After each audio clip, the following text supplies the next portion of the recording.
بسم اللہ الرحمن الرحیم۔ السلام علیکم۔ زمانہ قدیم میں بادشاہوں، تاجروں، وزیروں اور امیر لوگوں کے لیے حمام ہوا کرتے تھے، اور یہ حمام عورتوں اور مردوں کے لیے الگ الگ ہوا کرتے تھے۔ جیسا کہ دور حاضر میں مساج سینٹر ہیں، اس دور میں حمام ہوا کرتے تھے۔ پرانے وقتوں میں ایک لڑکا جس کا نام نسو تھا، وہ لڑکی بن کر ایک حمام میں عورتوں، لڑکیوں، شہزادیوں کو نہلایا کرتا تھا اور ان کے مساج کیا کرتا تھا۔ اس کا تعلق اسرائیل سے تھا۔ نسو ایک عورت نما آدمی تھا، باریک آواز، باریک داڑھی اور نازک مزاج، کسی حسین لڑکی کی طرح نظر آتا تھا۔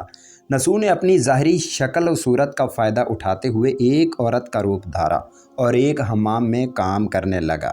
وہ حمام عورتوں کا تھا، اور اسرائیل کے بادشاہ کی ملکہ اور اس کی بیٹی سے لے کر تاجروں اور امیر لوگوں کی بیویوں اور بیٹیوں سمیت عورتیں اس حمام میں اپنا مساج کروانے آیا کرتی تھیں۔ نسو ان عورتوں کا مساج کرتا تھا اور ان کو نہلایا بھی کرتا تھا، جس سے نسو ان حسین و جمیل اور نرم و نازک جسم والی عورتوں سے اپنی شہوت ناک آنکھوں کی لذت پورا کرتا تھا۔ اور نسو یہ کام اتنی مہارت سے کرتا تھا کہ جو عورت ایک مرتبہ نسو سے مساج کروا لیتی، وہ اس کی عادی ہو جاتی تھی اور پھر ہر مرتبہ اسی سے مساج کرواتی تھی۔ ان عورتوں میں ملکہ شہزادی اور دیگر امیر لوگوں کی عورتیں بھی شامل تھیں۔ نسو کی حقیقت کوئی نہ جانتا تھا۔ یہ کام نسو کا ذریعہ معاش بھی تھا۔ وہ اس سے پیسہ بھی کماتا تھا اور اس کے ساتھ ساتھ حسین و جمیل عورتوں کے جسموں سے لطف اندوز بھی ہوتا تھا۔ نسو کے ضمیر نے کئی مرتبہ اس کو ملامت کی کہ ضمیر کی ملامت پر نسو توبہ کر لیتا اور اس شیطانی عمل سے دور رہنے کا ارادہ کرتا، لیکن پھر وہ توبہ توڑ دیتا۔ پھر ایک دن بادشاہ کی بیٹی حمام میں ہمیشہ کی طرح نسو سے مساج کروانے گئی۔ مساج کروانے آئی، بعد میں پتہ چلا کہ شہزادی کا ہیروں سے جڑا ہار نہیں مل رہا۔ شہزادی نے حکم دیا کہ سب کی تلاشی لی جائے۔ نسو اپنا راز فاش ہونے کے ڈر سے ایک جانب جا کر چھپ گیا اور دل میں سوچنے لگا اور کہنے لگا، یا اللہ مجھے معاف کر دے اور میرا راز رکھ لے۔ میں آئندہ کے بعد اس شیطانی عمل سے توبہ کرتا ہوں۔ ابھی نسو دعا مانگ ہی رہا تھا کہ شہزادی کی آواز آئی کہ نسو کو تلاش کرنا بند کر دو، ہار مل گیا ہے۔ اس کے بعد نسو نم آنکھوں کے ساتھ شہزادی کے پاس آیا اور اجازت طلب کر کے گھر چلا گیا۔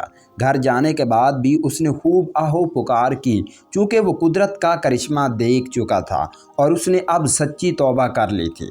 اس نے حمام جانا بھی بند کر دیا تھا، جس کی وجہ سے کافی دن بعد شہزادی نے نسو کی غیر موجودگی کی وجہ سے اسے پیغام بھیجا اور حمام میں آ کر مساج کرنے کا کہا، لیکن نسو نے اسے بہانے سے بات ٹال دی کہ اس کے ہاتھوں میں درد ہے، جس کی وجہ سے وہ مساج نہیں کر سکتا۔ کچھ دن بعد پھر سے شہزادی کا پیغام آیا، لیکن نسو نے پھر سے وہی بہانہ لگا دیا اور بات ٹال دی۔ نسو نے سوچا کہ اب اس کا اس شہر میں رہنا مشکل ہو رہا ہے، کیونکہ شہر کی تمام عورتیں نسو سے مساج کروانے کی عادی ہو چکی تھیں اور اس کی مہارت کی عادی تھیں۔ چنانچہ نسو اس شہر سے کہیں دور ایک پہاڑی پر چلا گیا اور وہاں پر ڈیرا لگا کر یاد الہی میں مشغول ہو گیا۔ ایک دن اس نے اپنے پاس ایک بھینس کو دیکھا جو گھاس کھا رہی تھی۔ اس نے سوچا کہ شاید یہ کسی چرواہے کی بھینس یہاں آ گئی ہے، جب تک اس کا مالک نہیں آ جاتا میں اس کی دیکھ بھال کر لیتا ہوں، اور جب وہ واپس آئے گا اسے واپس دے دوں گا۔ یہ سوچ کر اس نے بھینس کو ساتھ لیا اور چلا گیا۔ ایک دن ایک تجارتی قافلہ راستہ بھٹک کر نسو کے پاس آ پہنچا۔ قافلے کے لوگ پیاس سے نڈھال تھے۔ انہوں نے نسو سے پانی طلب کیا تو نسو نے سب کو بھینس کا دودھ پلایا۔ سب نے پیٹ بھر کر دودھ پیا اور نسو سے شہر کا راستہ معلوم کیا تو نسو نے شہر کا قریب ترین راستہ بتا دیا۔ نسو کے اس اخلاق پر قافلے والوں نے اسے بہت سارا مال دیا، جس سے اس نے وہاں ایک کنواں کھدوا دیا۔ آہستہ آہستہ وہاں لوگ آنے لگے اور گھر بسانے لگے۔ وہاں کے لوگوں کے دلوں میں نسو کا ایک بڑا مقام بن گیا اور نسو کی نیک نامی کے چرچے ہونے لگے، اور یہ چرچے بادشاہ تک بھی پہنچے تو بادشاہ کے دل میں نسو سے ملنے کا اشتیاق پیدا ہوا۔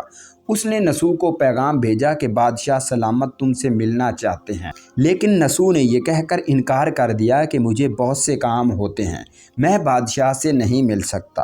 نسو کے انکار پر بادشاہ کو تعجب ہوا، لیکن اس بے نیازی پر اس کے دل میں نسو کو دیکھنے کا مزید اشتیاق پیدا ہوا۔ اس نے کہا، اگر نسو یہاں نہیں آ سکتا ہم خود نسو سے ملنے چلے گئے۔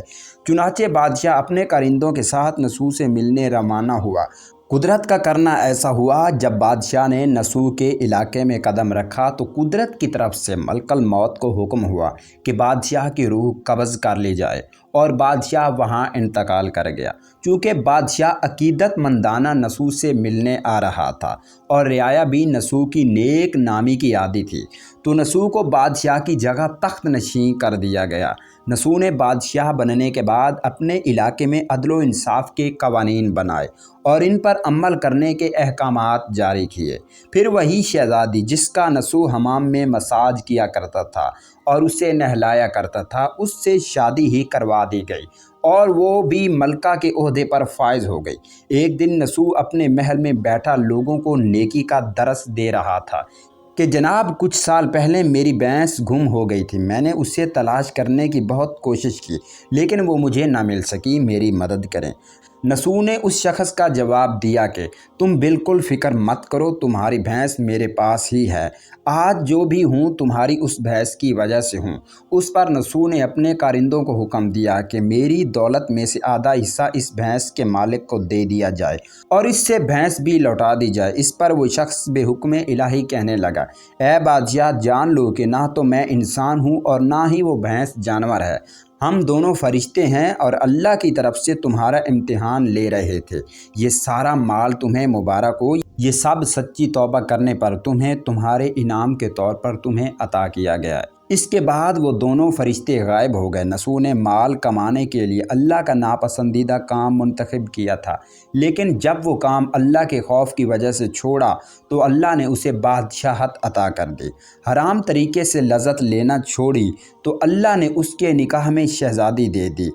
اللہ پاک ہمیں سچے دل سے توبہ کرنے کی توفیق عطا فرمائے اور مرتے دم تک اس توبہ پر قائم رہنے کی توفیق عطا فرمائے۔ آمین ثم آمین۔